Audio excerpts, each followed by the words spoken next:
Relation. Sexualité. Émotion. Première fois. Orientation sexuelle. Identité de genre.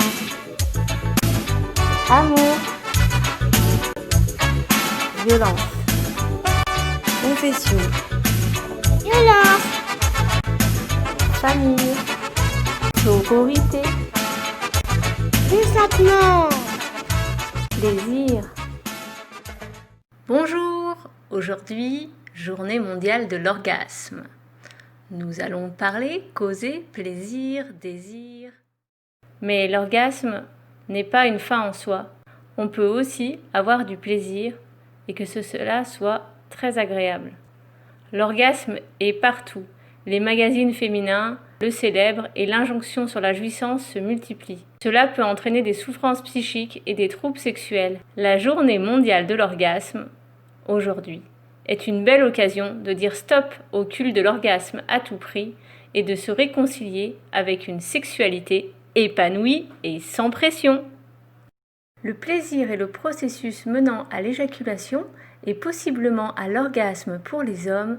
Étant plus connu et étant bien documenté, penchons-nous aujourd'hui sur le plaisir du sexe féminin. Nous pouvons voir par ailleurs, quand on interroge des femmes et des hommes en leur posant la question « À quelle fréquence vos rapports sexuels vous font-ils atteindre l'orgasme ?» À 95% répondent les hommes hétérosexuels et à 65% répondent les femmes hétérosexuelles. Nous pouvons donc identifier une disparité quant à la fréquence de ces orgasmes chez la femme et chez l'homme.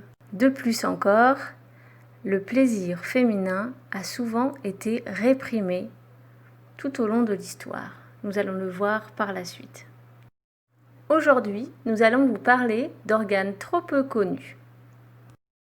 Le clitoris. Oui, le clitoris est un organe érectile de la vulve observé chez les femelles mammifères, chez toutes les femelles mammifères. Ici, sur l'image, vous pouvez voir le clitoris représenté dans sa taille réelle chez l'être humain. La découverte de l'existence du clitoris et de son rôle ne date pas d'hier. Déjà, en 1559, l'anatomiste Realdo Colombo clame en être à l'origine. Une chose est sûre, il ne se méprend pas sur son rôle car il écrit « Le clitoris est par excellence le siège du plaisir de la femme ». Pourtant, le clitoris pâtit d'un manque de recherche à son sujet. Nous pouvons voir que la lutte va être longue pour pouvoir parler du clitoris. En 1750, la prohibition de la masturbation du clitoris en solo, nommée pratique funeste, va être interdite. En 1830, il y a une radicalisation par certains médecins pratiquant l'excision thérapeutique ou punitive du même clitoris. Bien après, aux États-Unis, le traitement peut aller jusqu'à l'ovariectomie, recommandée par un gynécologue, Dr Batey, pour lutter contre la lascivité, la nymphomanie et l'hystérie. Cette opération ayant pour conséquence 30% de mortalité. Nous pouvons donc nous rendre compte comme le plaisir des organes sexuels féminins est réprimandé. Il faudra attendre 2017, et oui, il y a de ça que 3 ans, pour que l'organe génital féminin dans sa globalité soit représenté dans un manuel scolaire destiné aux classes de 5e à la 3e. Voici ce schéma. Vous pouvez voir le clitoris qui apparaît en violet, qui est beaucoup plus grand que le gland qu'on peut voir à l'œil nu à la surface du corps et qui encercle le vagin. Le clitoris est un organe du système génital féminin qui entoure le vagin, comme nous venons de le voir. Tout comme le pénis, le clitoris est un organe érectile, c'est-à-dire que sous l'effet de l'excitation, il se gorge de sang et se gonfle. Sa taille varie en fonction des personnes. En moyenne, Il mesure entre 11 et 13 cm. Il a une forme de double arche, mais on n'aperçoit que la partie externe, le gland. Le voici représenté en entier, avec en son centre le vagin. Le gland est situé à l'extrémité du corps du clitoris et mesure en moyenne 0,5 cm. Le gland ressort au niveau du haut des petites lèvres qui le recouvrent partiellement par un capuchon ou prépuce et qui sont soudés à lui en bas par un frein. Très riche en récepteurs, le gland est très sensible. Il a plus de 8000 terminaisons nerveuses, ce qui en fait une zone extrêmement érogène. Les piliers. Au nombre de 2, les piliers sont fixés sous les os ischio-pubiens. Ils sont composés de corps caverneux et se rejoignent vers l'avant pour former le corps du clitoris. Comme ceux du pénis, les corps caverneux se gorgent de sang et deviennent plus fermes lorsque la personne a une excitation sexuelle. C'est ce qu'on appelle l'érection. En revanche, leur taille augmente peu lors de l'érection du clitoris.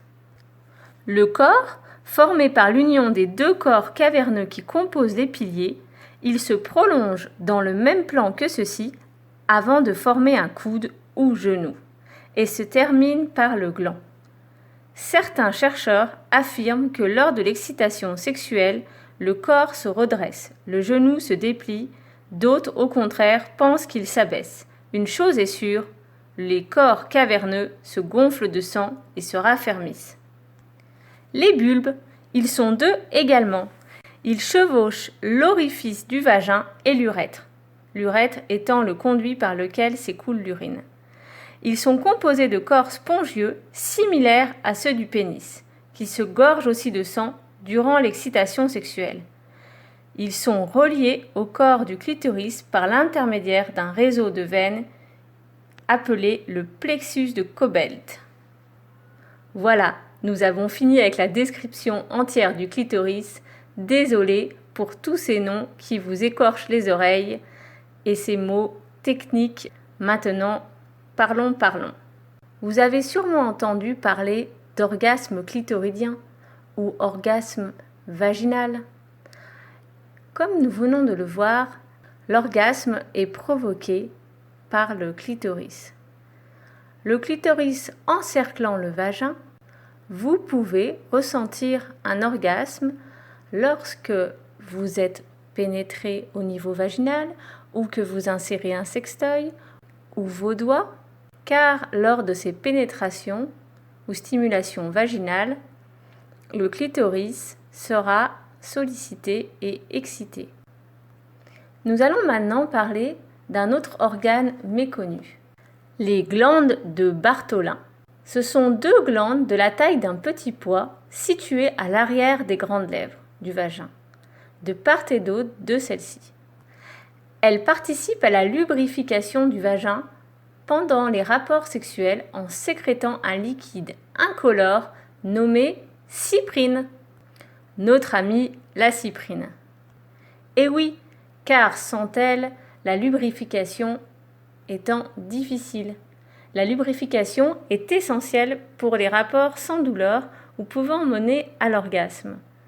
N'hésitez pas à en utiliser en cas de douleur ou de manque de lubrification, un lubrifiant à base d'eau si possible, car les lubrifiants à base d'huile végétale ne sont pas compatibles avec le préservatif, pouvant le rendre peureux. Sur le plan anatomique, la cyprine s'écoule par les 2 orifices situés dans le sillon séparant l'hymen et les petites lèvres. En dehors de son rôle lubrificateur lors des relations sexuelles, elle permet également de maintenir le pH de la glaire cervicale et protège la fleur vaginale par un système d'auto-nettoyage, contribuant ainsi à la préserver d'éventuelles infections. Elle a donc plusieurs rôles, cette cyprine, et elle est très importante, malgré qu'elle soit méconnue. Les glandes de Séquen, autre organe méconnu. Les glandes de Séquen sont chez la femme des glandes diffuses localisées tout le long de l'urètre. Au moment de l'orgasme, ces glandes ont pour fonction de sécréter un liquide translucide comme de l'eau par 2 petits orifices localisés près du méa urinaire. Ce liquide n'est pas de l'urine. Les glandes de Séquen se gorgent plus ou moins en liquide durant la phase de l'excitation. Le volume émis peut être par conséquent faible et passer inaperçu. Il peut aussi être important et être éjecté alors avec vigueur. C'est cela qu'on appelle l'éjaculation féminine. Et oui, les femmes aussi peuvent éjaculer. Nous disons femmes, mais il n'y a pas seulement des femmes qui peuvent avoir des organes génitaux féminins.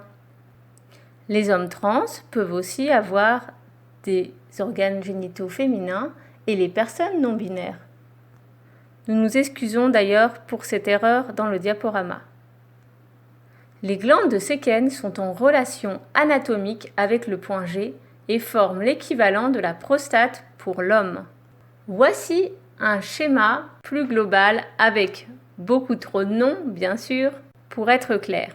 Mais nous tenons à vous le présenter pour que vous puissiez voir où se situent les glandes de Séquen que vous pouvez voir en violet entre la vessie et le vagin, ainsi que les glandes de Bartholin que vous pouvez apercevoir en bas à droite du vagin.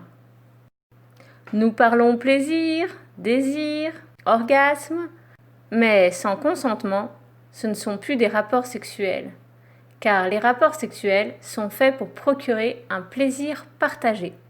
Sans consentement, le rapport se nomme viol. Si vous pensez avoir été victime de viol et ou d'agression sexuelle, n'hésitez pas à venir nous en parler. Petit point consentement. Quand quelqu'un ne vous signifie pas qu'il a le désir d'avoir un rapport sexuel avec vous, qu'il ne dit rien, qu'il sourit, ou même qu'il vous dit non, bien bel et bien non. Cela veut bien dire qu'il n'a aucune envie d'avoir un rapport sexuel avec vous, même s'il reste muet. Assurez-vous d'avoir le consentement de l'autre avant d'entreprendre une relation sexuelle ou des attouchements. Pour avoir du plaisir, la tête libérée, protégez-vous et vivez votre sexualité librement, avec les partenaires que vous désirez. Si vous avez envie d'en savoir plus et d'écouter d'autres choses sur le thème de la sexualité, voici quelques podcasts que nous vous recommandons, ainsi que la BD L'origine du monde de Liv Strömquist. Désolée pour la prononciation. À très bientôt à Niofar ou sur des événements où nous serons présents. Bonne journée!